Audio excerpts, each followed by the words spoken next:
Welcome to another episode of Presbyterian and Reformed Texas. All right. Well, after a brief hiatus, Presbyterian and Reformed Texas is back. And if you needed more proof that this is a one-man, low-budget show, the last 2 weeks of no episodes is proof of that. But we're correcting that today. We have guest. We have Pastor Matt Wood at Grace and Peace in Anna, Texas. And we have Pastor Mark Trigsted at Redeemer McKinney. How are you both today? Doing very well. Thank you, Eric. Great. I'm doing well, but never as good as Matt. Wow. I aspire to be Mark Trigsted when I grow up. There you go. Yeah, you got a lot of growing left, man. You're just a young buck still. Well, Matt, since Mark is a returning guest, we don't really need to introduce him a whole lot, but give you a chance to introduce yourself and tell us a little bit about yourself and Grace and Peace, if you would. Sure. So I am a pastor of Grace and Peace Presbyterian in Anna, Texas. We are a church that was planted out of Redeemer and McKinney. In fact, Mark Trigsted talked about us just a little bit on one of your previous episodes that I listened to. And I've been here for a little over 12 years now. It's been a real great delight to be here. And when I came, just a church plant getting started, and to see the church grow and the Lord be faithful and provide for us and just kind of grow us up into maturity. I am married for 20 years this summer to Alicia. We have two kids, Elizabeth, who's 13, and John David, who's 9. And man, we're loving life and excited to be on here with you today. Well, we're glad you're here. And you also have the privilege of serving the Presbytery currently as moderator. That's right. I do have the great privilege to be the moderator of North Texas Presbytery right now. And genuinely has been a great privilege and an enjoyable job, although this spring is ramping up a little bit for us as a Presbytery. No doubt. Well, and if anyone has any complaints on any subject matter tonight, you know who to talk to here. That's right. I'm learning how to handle that. That's right. Well, the reason I wanted to have you both on here today, and we had hoped to have a few more guests and still may have one or two pop on here as we go on, was to talk about evening worship. And it's a subject that, I know Mark and I have talked about a little bit already, and a few other guests and I have mentioned. But to kind of reset the discussion, there was a survey done last summer, and I guess it came out in August of 23. Justin Andrusk and Matthew Lee, an article in PCA Polity that looked at the PCA as a whole and where we are in the United States. And they found that roughly 12% of our churches offer evening worship. And, there are many in the denomination that have different views on evening worship, but 12% is not a huge number. North Texas at the time that survey came out was sitting right about the same percentage, 12.8, and that was with 5 churches offering the evening service. Now, since that study was done, well, let me back up. Those 5 churches, let's give them props. We had Redeemer Amarillo, Bethel in Carrollton, North Dallas, however they're technically listed, Lakewood in Dallas, Redeemer McKinney, and 5th Street in Tyler. Since that time, Matt, you at Grace and Peace have added an evening service that started in January, right? January, that's right. Okay. Yep. Donnie Frederickson over in Lakeside in South Lake, they've added an evening service. And then Kyle Oliphant at Grace Community in Fort Worth, they added an evening service once a month starting, I think it was in August or maybe September of last year. So right about the time this came out. So we've got 8 churches offering it now. So we're running well above the average for the PCA in North Texas. So Matt, you're doing something right in your leadership as moderator. Right? Come on, let's go. Yeah. But when when you hear that number, though, whether it's 20% of our churches in North Texas now, or 12% across the denomination that offer an evening service, I mean, what is your initial reaction to just hearing a statistic like that? My gut. I'll jump in, Mark. Not to jump over you, but my gut is I get it. We just started. I'm in year 12. Some of that had to do with facility. Part of the reason we were able to add an evening service is because we now have a small building on our property that allows us to add it. But it's not what we're used to anymore in evangelical culture. I grew up with it in Southern Baptist Church in Georgia, so I have some familiarity with it. But most people aren't used to it, and so I get it. But it's also sad to me because what 3.5 months has been such a blessing, even just for my own life, my own family. I know for our congregation to worship the Lord morning and evening on the Lord's Day. And so it's a mixture of, I kind of understand, but it's also sad to me that people are missing out on this opportunity. Mark, would you add anything to that? No, other than the fact that we debated it at Redeemer for a number of years before we decided to do it. And the arguments against it, I think there really are some honest arguments against it, and they're mostly logistical and kind of practical. Right. And I remember the hardest argument that we had from one of our elders, and he was just adamant.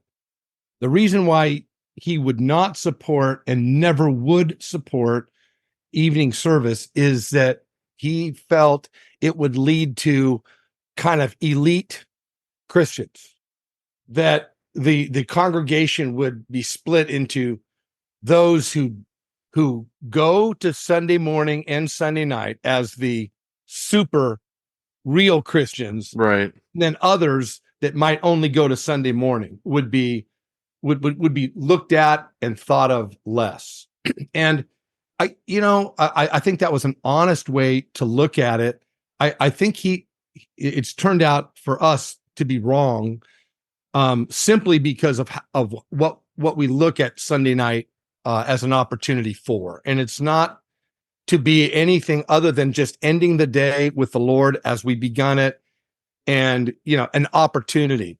And we also made it very clear from the start that we understood people, especially in our context. We all have people that are driving a long distance to come to Sunday morning, and we don't necessarily expect everyone is going to come back on Sunday night. And so when we kicked it off, we thought about it a long time, and we put a lot of thought into it, and we did it with a certain attitude. I think that's really helped. But that big fear has turned out to be just not true. Mm-hmm. We have elders, for example, who come a long way that never come to Sunday night, and they're not, less of an elder. They're not less influential. They're not, less of a Christian. It's just logistically, it's different for them, and so there were some real heartfelt reasons not to do it, but the reasons to do it just outweighed it for us. Sure. And what would be the primary reasons why a church would want to offer the evening service? Well, I'll let Matt answer that. He just did it. For us, probably the primary reason is more of the corporate means of grace. We get more of the scriptures being read together as God's people, and the Spirit being present. Another opportunity to hear the word preached, another opportunity to pray together as God's people. It's again, just like Mark said, this is the way we present. It's an opportunity. We're not condemning anybody that doesn't come to this. We're not going to charge anybody who doesn't come to this. This is an opportunity. It's an opportunity to delight in the Sabbath, and to grow in grace together. And secondarily to that, another, I think, really important reason is to support our people in keeping the Lord's Day holy. It is extremely hard to keep the Lord's Day holy. I can vouch. Again, I have a 13-year-old and 9-year-old. We've come through those young years, and it's really hard as a family to set the day apart. But when you have worship in the morning, worship in the evening as the bookends of the day, it keeps you focused on the Lord, and just really helps that. And we've seen that to be true. The people that are participating will bear witness. This helps us keep the Sabbath holy, to set it apart to the Lord. And so I would say, those are primary reasons. Of course, Scripture doesn't command this, but it does set up a pattern, rhythm. We see morning and evening sacrifices. We see Psalm 92 talking about worship in the morning, worship in the evening. So while it's not a command, we see the Scripture would say it's a good thing that we worship the Lord, and to begin the day and end the day. So That's well said. And I had the opportunity recently to teach chapter 21 on the Sabbath, right? And to look at that with our church as we've been going through the Westminster Confession this year. And one of the points I made in that was, all of modern society in the West, in America in particular, but I think it's probably true everywhere in the Western world. Everything is against keeping the Sabbath. We have the most minute things of any semblance of blue laws exist economically anymore, but practically, those are all gone as well. It's mere formalities at this point, but everything is geared against keeping the Sabbath.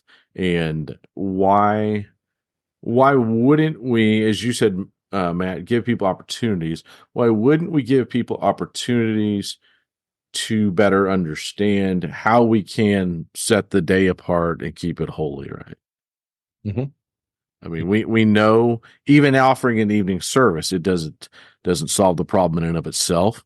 Doesn't change hearts and how we actually think about the day and all the things we do when we're not gathered. But it does give people opportunities to do the things you said, right? To be discipled, to encourage one another, to fellowship one another, to hear the word, to pray.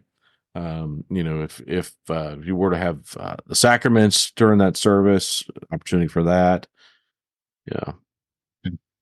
I think, to your point, with everything in our culture pushing back against us keeping the Sabbath, I think especially about parents with young kids who are raising their children to be disciples of Christ, to be faithful in the world. The Sabbath is extremely important for us to train our children that the Lord is the most important thing in our lives. And it's almost no family can get through the childhood and teenage years with their kids without the Sabbath pushing back on them at some point, right? Some kind of activity is going to say, we demand your time on this day of the week. And for Christian parents to say no, which is really hard. I totally get that.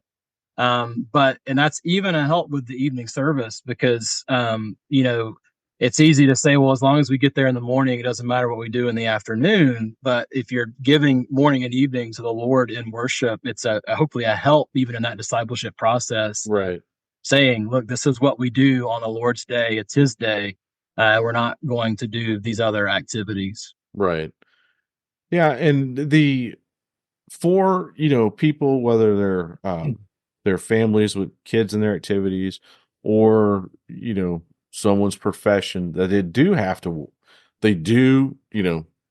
feel like they economically do need to work, or they feel like this activity they really do need to participate in it, and they miss the morning service. Well, I guess by having an evening service, you're still giving them the opportunity then to gather as well, right? Certainly. Yeah, certainly. Mm-hmm. So and Matt, I know you're just a few months into this, but if a church were to look at this and, as I know I've hinted a couple times on this podcast, I mean, we are seriously considering this at Trinity Plano and studying this and hope to, make a decision before too long, one way or the other, if we're going to go forward with an evening service, or, set it aside for continue down the road to look at it again. But if we were to offer it, what does participation look like? I mean, are you guys seeing 70-80% of your church there? Are you seeing 10% of the church there? What does it look like? I'll give a quick answer, and then Mark, you give your answer because yours is better. But we get about 30% right Okay. now, and so Yeah, I would say we come close to 50%. If we have 400 in the service on Sunday morning, we will tend to have 180, 90 to 200. It depends on a lot of factors, of course, time of the year, other things going on. But when we started, it was probably 20%, and it's been a slow climb all the way. Mm-hmm. And it also helps that we have people coming from Cornerstone, who was our last church plant that just for facilities reasons, I think primarily can't offer a Sunday evening. So we've got a handful of them that come every Sunday night. Sure. Back. So that helps with attendance wise. But yeah, I would say we would be thrilled to have we're thrilled to have 50%. You mentioned people coming from Cornerstone, and that's their the newest PCA church there in Fairview, Allen, Texas.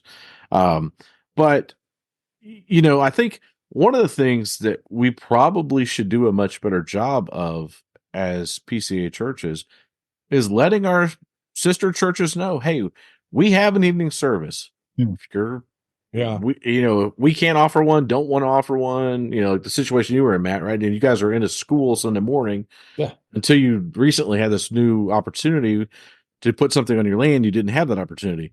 But, if people were more aware of the options that were there, that, hey, this church, 20 minutes down the road offers evening service, maybe I, go fellowship with them that evening. And maybe we should encourage churches to look at gathering together to get a taste of what this could look like. Yeah. Agree. Yeah, everybody's welcome. Come on. We meet at 5 p.m. We're in Anna, and we'd love to have you. And we're not trying to steal anybody. Just come worship with us that evening if you need the opportunity. We'd love that. Yeah. And Mark, what time do you guys meet? Are you at 5 also? Yeah, we're 5 to 6 strict. We wanted to make sure that we honor people's times and are excited that they're coming. And we start at 5 and we end right at 6. Those of us who are preaching, I mean, Jordan is adamant about it. You prepare 20 minutes, Mm-hmm. 20 minutes. And if you go over, I wouldn't say Jordan doesn't have any wrath, but he will not be happy if if it's 6:15 and we're still there. Right. It's not going to work. I will hear it in a staff meeting. Yeah. We're working on that. Yeah. We want it to be 5 to 6. And so James Poteet is a ruling elder at Grace and Peace. He's under care of the Presbytery. We actually, our congregation just voted to extend him a call as associate pastor. He'll be examined at the next Presbytery. So he and I are doing every other on Sunday evening. And so, we preach every other Sunday, and both of us are learning to control our mouths so that we keep it within the limit. And Mark, Eric, here's a fun story for you. Last time I got to preach at Redeemer in McKinney, Jordan and I do a pulpit swap every year. I believe I preached for a solid hour without recognizing it. And so Mark can testify to the fact that sometimes I get lost on time. Right. But working on it. I didn't hear any complaints. There may have been complaints. I didn't hear any. But it's just, were you wearing a robe or not? I think I did wear a robe, actually. Yeah, well, that's why. You had the unction. I had the unction. That's right. Genuinely, I had no idea. Anyway, yeah, we're working on learning to preach for 25 minutes. At Redeemer, the two people that preach the longest, and we know it, are going to be Matt Wood and Richie Goodrich. For sure. Yes. And You can come and preach an hour anytime you want. Redeemer. That's just fine. Yeah. That's But it's awesome. good to be, I mean, in the evening, you have to understand people, the attention span is lower. It's harder. I know y'all don't offer nursery. We don't offer nursery. So for young kids, there's just a lot of factors where I think an hour makes really good sense for an evening service, just thinking logistically. Now, Well, I'd be interested, Matt, to see, and I haven't talked with you about this, if you have seen one of the benefits of evening service that we didn't foresee. And that is, we start at 5, we're done at 6. But I will tell you, routinely, the deacons will be flicking the lights at 7:45 saying, "Get out of here." People just hang around. And we haven't had that long, but yeah, it is. It's before and after. We open up, a half hour to an hour before, and people are around for a half hour to hour after. And we don't even offer cookies. You guys have cookies at the evening. Oh yeah, service, we always have some refreshing to make people hang around. there you go. What's happened is not planned. It's become the largest Redeemer small group. It really is. You just see the people pocketing together. And then what I just love is I'll be there 6:30. My wife will be saying, "Okay, it's time to go." And just the laughing and the loud conversations and the kids running. I mean, it's an awesome ambience there. Agreed. Yeah, my wife won't ride with me on Sunday evenings because she's like, I gotta get home. Exactly. And get the kids in bed. I love it. I love it. No, that might be trouble if that pattern were to follow at Trinity. I'm often in trouble with my family already for talking too much after the service. So. Yeah. So besides the time constraint, which I think is a noble thing, right? To respect people's time and knowing that, the work week and the pressures of life is a known thing on Sunday evening. Mm-hmm. How else would you describe the service? I mean, is it a mere image of Sunday morning with different content? Is it structured differently? Do you typically have the same elements of worship, or talk about just how the service might look same or different? Go ahead, Matt. Okay. So ours is a little bit different, for sure. We don't do, like you mentioned, sacraments earlier. We don't have sacraments on Sunday evening. Of course, the preaching of the word is still central to the service. That's what we're there for. Right. But we have a couple of different things that we don't have in the morning. Number one, we're going through the Heidelberg Catechism, just as confession of faith, and by Lord's Day, and we'll give whoever's not preaching will give a very brief explanation or encouragement or whatever from that Lord's Day's question and answers. We're also reading consecutively through, we've just been doing Romans, but we will read consecutively through some book of the Bible on Sunday evening as well, which is not something that we do in the morning, apart from the regular expository preaching. And so that's another element that we've added in. And then the one other thing that we do on Sunday nights that's different is we're doing a Psalter reading, and it's just from the back of the Trinity hymnal. They have those Psalter readings at the back. We're just going straight through the Psalter, and it's responsive reading of the Psalter. And then immediately following that is a pastoral prayer. And intentionally, we're praying based on the Psalm because we're trying to instruct our people and model for our people. Here's how you pray the scriptures back to the Lord. And so that's been a really great part of the service that, we don't do. We have a pastoral prayer in the morning, but to have it based on a Psalter reading has been a really sweet element of our evening worship. And then we sing 4 either hymns or psalms mixed in there. And that's the gist of our Sunday evening service. Okay. Yeah. Ours is almost identical. I wish we did the Psalter readings responsibly and did a pastoral prayer, which we don't. We have a call to worship. We have a prayer of thanksgiving. We have the reading of the we go through the larger and shorter catechism. And then we have like Grace and Peace. We have a consecutive reading through the scriptures. Okay. And I think at the last count, we've read 20 books of the Bible or whatever together. Wow. And, it's mostly reading, and it's wonderful that it gives particularly our our interns or other folks a chance to read the scriptures Right. publicly, work on that, because that's a real skill. Sure. Doing that, and then we try to hold the comments to as little as possible. Maybe this is what this chapter is about. Whenever I prepare, I use that family worship guide from Reformed Heritage. Right. It's fantastic. It gives you a paragraph summary of every chapter in the Bible. Mhm. So I try to give that. This last Sunday was the longest interlude that I had. I read First Corinthians 11, and the first 16 verses, as you know, of First Corinthians 11 is basically on head coverings. And it's right in the middle between Paul's two longest admonitions on the Lord's Supper.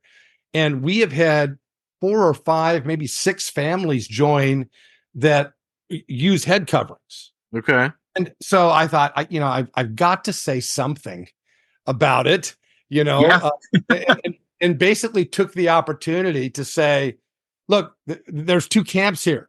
There are Christians that do not practice this. There are Christians that do, and you need to know that whatever side you are on, you have got biblical evidence and tradition on your side. Right. Right. So let's just talk about that. And then, then the whole point was wherever you end up deciding on that, the point is that male headship, both in the church and the home, is not optional. That is the point. And then, Paul ends up there in verse 16 saying, and there will be no contentiousness among us, period. And I said, that's the point, So, but we try to have comments as little as possible and just try to let the word speak for itself. And, right. And it's a highlight for me when I get to do that on Sunday night. I love it.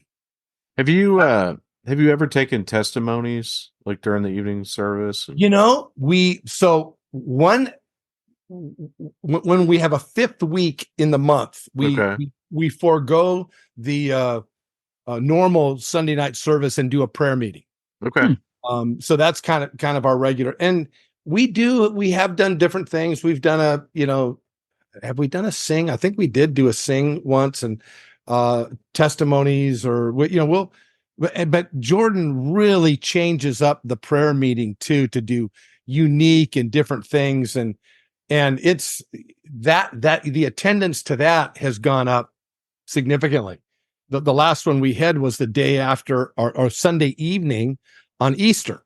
Mm-hmm. And do we not have, no, we're going to go ahead and do that. And so what we did is we got 200 Sharpies and had people come, and we went into the new building that we're building and said, let's take you around, and everybody write verses, write prayers, and, inside the sheetrock and on beams all over that place is just, that's great. Awesome. Oh, that's great. It's fantastic. So, so we do different things like that on occasion. Yeah, that's a great. You mentioned just writing, having them write with the marker, the prayers. Yeah. Just reminded me, we, painted our kitchen. Gosh, it's 20 some years ago now, when my oldest was 3, and I've written on the side of the cabinet, or maybe she wrote or whatever, but it was Emma and the date, January of 2003, whenever we did it and everything. And I had pulled the oven out recently and just saw that, and just made me think of it. How neat that memory that is, right? And, yeah. That's when we during the construction, the construction firm found a bunch of old prayers from the previous building program that we had. That's awesome. We're on phase 3 now, and so they actually cut some of them out, and we're going to also tack them in some walls of the new one. Yeah, that's great. That's awesome. Well, you mentioned meeting the evening on Easter. And so I know, Matt, you can't really answer this question since you just started it this year, but something to think about.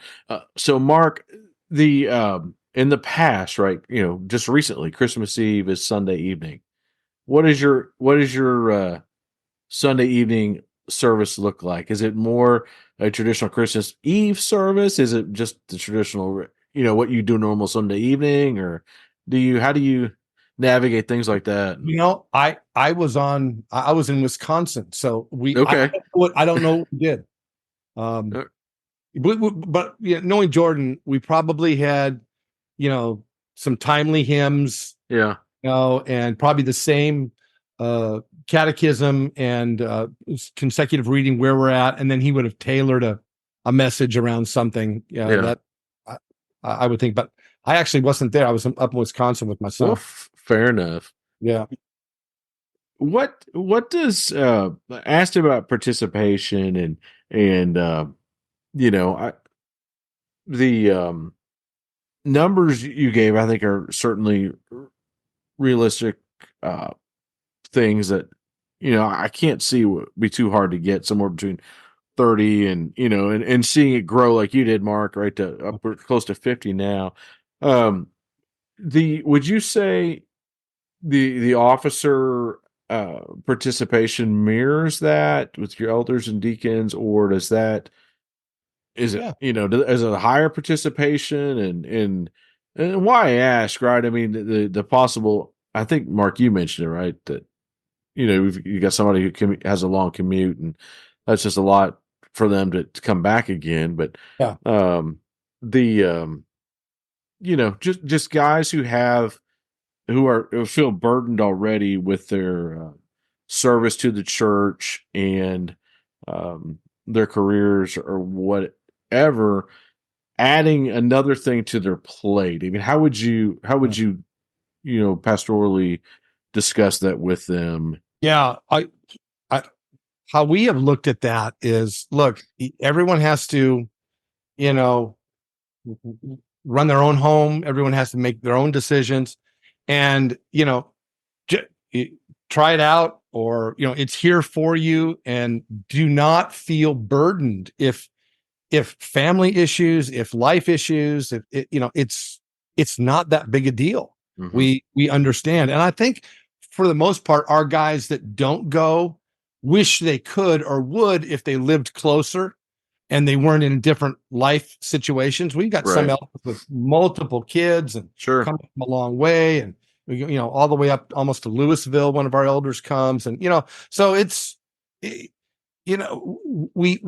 we don't take attendance. So I actually just would have to think in my mind of all the guys who's there and who's not, who normally isn't. But it's really so much de-emphasized and so little, talked about, that I don't think anybody that would come would come just to be seen. And mm-hmm. I don't think anybody would not come unless they had a good reason not to come.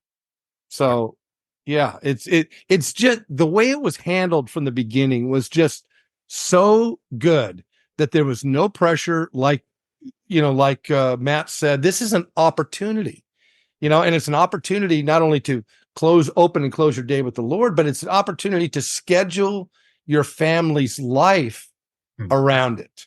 That you just don't go Sunday morning and Sunday night without thinking about what am I going to do with those hours in between. And sure, it's just having you focus on the day as a whole. Right. So, and we have a lot of people that will have fellowship after the Sunday evening service, grab a pizza together or whatever. And we don't discourage that at all. And, like I said, a lot of people do hang around, it's the kids love to, especially if it's nice weather in the summer, they'll be in the playground until the parents, make them leave. Right. And we've got a kind of a little soccer field that our kids have made, and there'll be 10 to 12 kids after every service just having a soccer game out there. And it's just a positive thing. And and certainly if anybody felt burdened and this is, don't go. I know my wife sometimes, if she has work that she has to do on Monday or whatever, and I'm staying home today, and that's fine. And she'll watch it on live stream as she's packing to go out of town or preparing or whatever. And there's no pressure on that. Nobody's ever said, how come Lisa didn't come last night? Well, right. we started it, I think, the right way with the right attitude. So we've had none of that come up. And how long have you had it at Redeemer now? Well, it started maybe Jordan's second year, I think 3 years or going on 4 years now. Okay. And the reason why, some of us wanted it for a long time, and Jordan wanted it from day one. And it was just getting kind of the session more Jordanized, I think is the word, just more used to that way of thinking, when it wouldn't be contentious if we brought it up for a vote in the session. Mm-hmm. Because if it was contentious, why would we even want to do it? There had to be, positive, vibes. And once we got it, the other thing that really helped, and I don't know, Matt, if you did this or not, but, Dr. Ferguson, he's famous for his Sunday night speeches when he comes and gives lectures. Mm-hmm. And I've heard his same speech at RTS Dallas probably 4 times, 5 times. Don't tell me how many you run on Sunday morning. Tell me how you run on Sunday night. That's the spirituality of your church. Blah blah blah. Yeah. And, but he told the story when he started off in South Carolina. They prepped for like 9 months, and they advertised, and that Dr. Ferguson was going to begin a series on the Book of Revelation on Sunday night. Okay. They packed it out. And there were many times, Dr. Ferguson said during that study, there were more people on Sunday night than Sunday morning. Right. And so, of course, Jordan being a copycat, that's exactly what he did. We're going to just Book of Revelation. Let's go. There you go. I did not follow that pattern. We've been doing First Samuel on Sunday. Okay, well, there you go. But honestly, logistically, we can't pack it out. Like our whole church on Sunday nights, we would be standing in the parking lot. Right. You don't have enough seats. Yeah, we don't have enough seats for everybody. So people in your office. We would knock out walls. It'd be great. Right. We would love that. But right. So yeah, ours was a little bit different than that. We did advertise it for a few months ahead of time and encourage people to come. But we kind of figured it would start out in that, 20 to 25% range. Yeah. And we've been happily, surprised that it's been like 30 to 35%. So great. It's been great. Yeah. That's very encouraging. Yeah. Yeah. The community around us all, since we're all within 25 miles of each other, our churches, it is certainly, I would say, no different than the rest of the Metroplex, other than it's, probably a higher income than the Metroplex as a whole. But certainly would be representative, I think, of most of the churches in Houston area, Austin, San Antonio, right? We're not unique in this. So, to our brothers around the state in the major metro areas where, dual income families, kids and their activities are the norm. If they were to hear this and say, I want to know more, I want to study this more, what are some resources or some things, what are some resources you'd recommend, or some things that you would encourage them to think about in helping them navigate the decision-making process to, ultimately take it before the session and make that decision and go forth with it? Well, Matt, I'll give that one to you. Oh boy,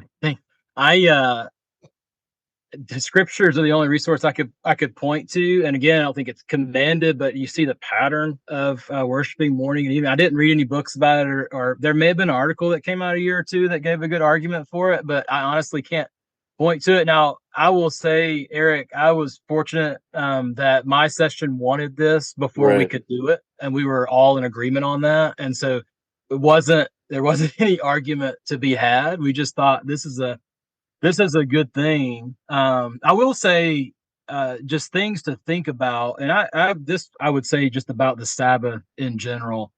I get frustrated because everybody wants to find an excuse not to keep the Sabbath. And I just want to turn that upside down. It's like, why do you want to find an excuse not to do what God said is good for your life? Take what he said is good and do it. I mean, what would my wife think if I'm always looking for an excuse to break the seventh commandment, right? That's not going to work out, right? And we're but with the fourth commandment, we're always like, no, God, I can't do it because of this. I can't. And I'm not trying to be, hypercritical and like that. We should at least be thinking about the question that way. Like, why am I so desperately trying to find a reason not to set this day apart to the Lord? Why would I look for a logistical excuse not to come back together with God's people and hear God's word again and fellowship amongst the saints? There are reasons that, like Mark said, there's providential hindrances to that. And I get that. But in general, we want to make an excuse to not do it. And I just don't understand, because there's a feast for us in the Lord's day. And we were looking for an excuse to go grab some peanuts, and I don't really understand. And then the second thing I'll say about that, and particularly in our context where there are a lot of young families with kids, and one thing I always want people to think about is, if you're not training your children that the Lord is the most important thing in their life, then don't come to me crying when they abandon the church in college. Wow. I mean, right? I'm a pastor, yeah. But like, I'm going to say, well, you told them baseball was more important than worship. You told them whatever activity was more important than worship for their whole growing up experience, or was at least equally as important. Right. And what do we expect to happen with our kids if we let them put everything else on the same level, at least with worship? And that plays into, I think, what do we do with the Lord's Day? It plays into this conversation, but I sound like a, raging fundamentalist or whatever, but I think that it's a question people need to be asking. What are we teaching our kids, and why are we trying to make excuses to not delight in the Lord's Day? That's well said. Yeah, I don't think you sound like a fundamentalist. I think you sound like a Westminster divine. I'll take that as a compliment. Yeah. Again, back to that lesson I taught, a couple of weeks ago. One of the challenges I left him with was, what might our lives look like if we began to take the Sabbath seriously? We wonder so much about the world around us, and we're so concerned about everything else. We need to pass more laws to as society says, right, impose our morals on them. Yeah. And we're so lax on ourselves. Like, if we took the day more seriously and we did not look like the world, what impact might that alone have? Mm-hmm. And certainly would have it on ourselves and our family. But I think it would have an effect on the world around us. Amen. Yeah, amen is right. A great way to be radical. Yes. Keep the Sabbath. Yes. We want to be radical. Let's be radical on the Sabbath, right? Well, and I would say, like, another good challenge is talk to people in your church that are keeping the Sabbath and see what they think about it, because I guarantee you it's a joy.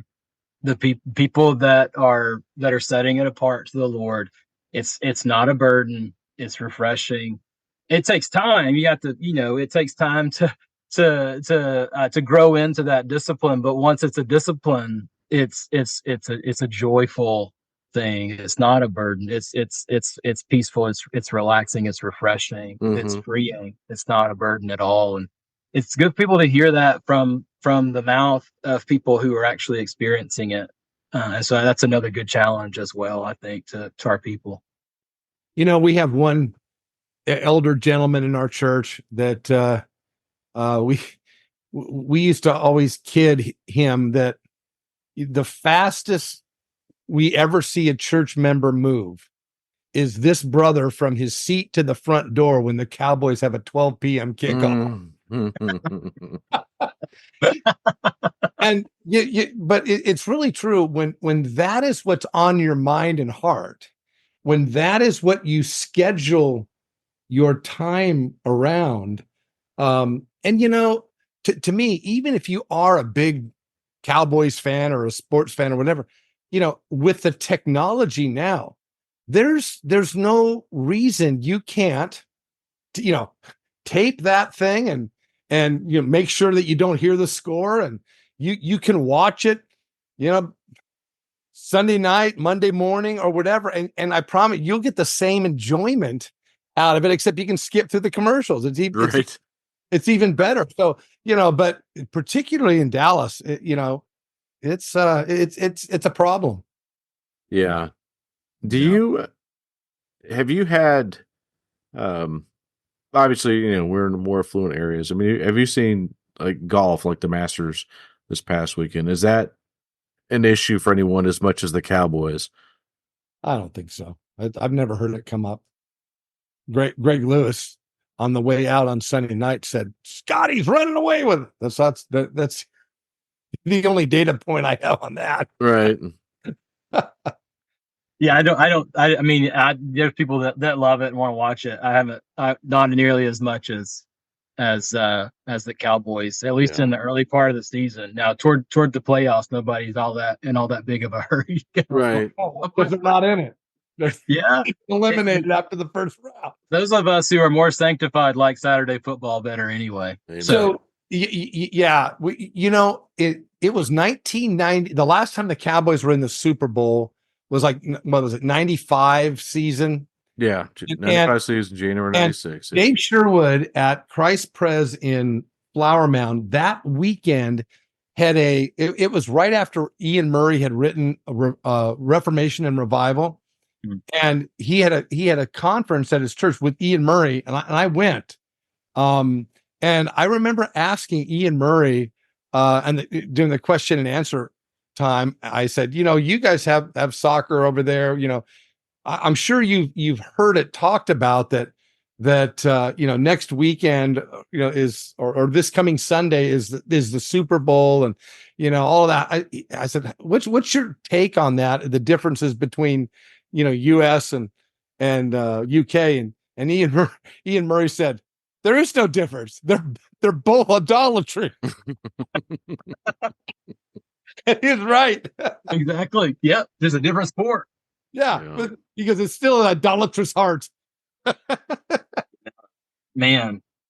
Yeah. It is very true. And unfortunately, it is.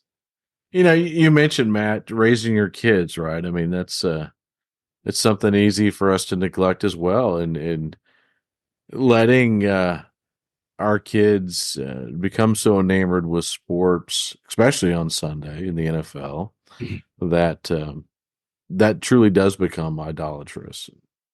Yeah, it really does. My son loves the Rangers. I do too. It's been a fun, last year was a real fun year to be a Rangers fan. I'm sorry, Eric, I should say the Texas Rangers, not the hockey team, but I know where you went. I know. Yeah, we certainly we don't want to sponsor or think about the New York Rangers, although they are named after the real Texas Rangers. So hey, we have to give them props for their naming. But there you go. But we have to have that conversation. Look, if this is making you not want to go to church, that's problematic. It's a great opportunity to talk about idolatry. I mean, it should raise those questions for us, and give us an opportunity to disciple our kids for sure. So it's harder when they're playing sports, and you have to have the conversation of, no, you can't play on the Lord's Day. We're not, this is not what we do. And that's a harder conversation. I mean, right. I have a lot of sympathy for parents having to navigate that. It's really hard. But we just have to set the standard from day one. If that's our conviction, we have to set the standard from day one and stick to it. Yep.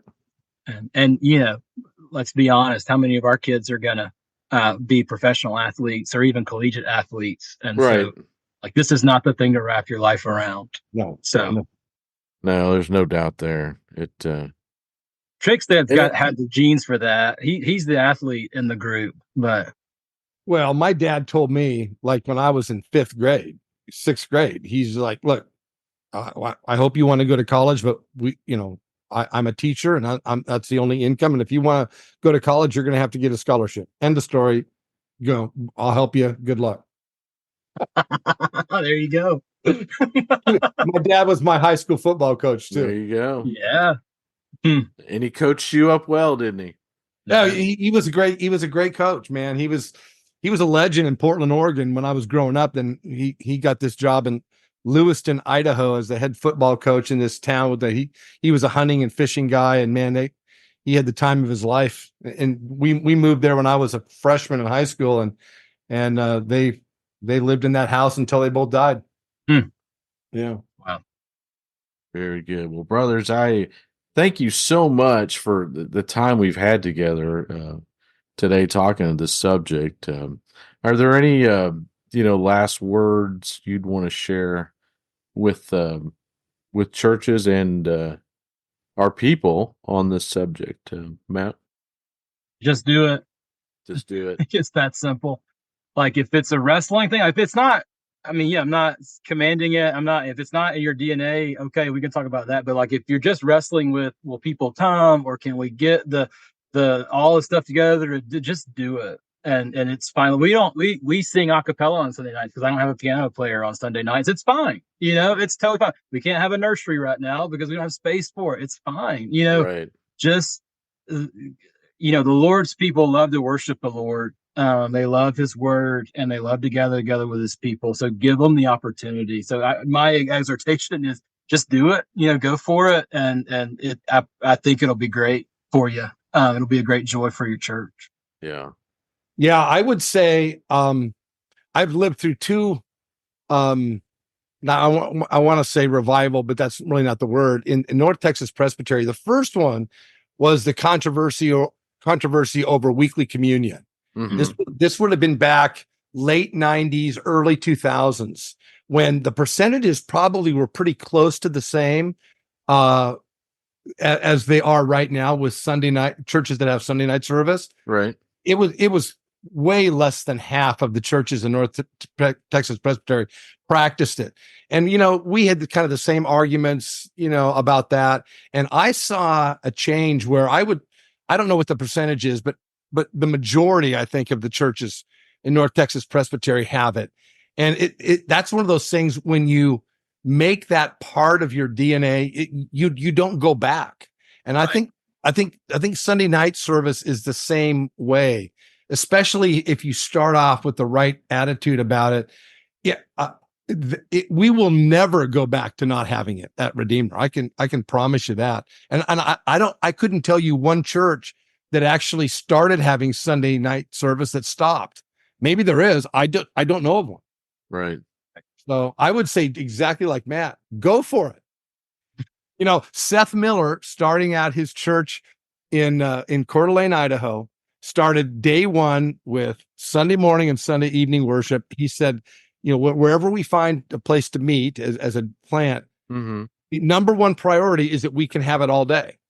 And he was maybe a month, 6 weeks into it. And there was 1 week when he and Zoe showed up, and I think there was like 3 other people.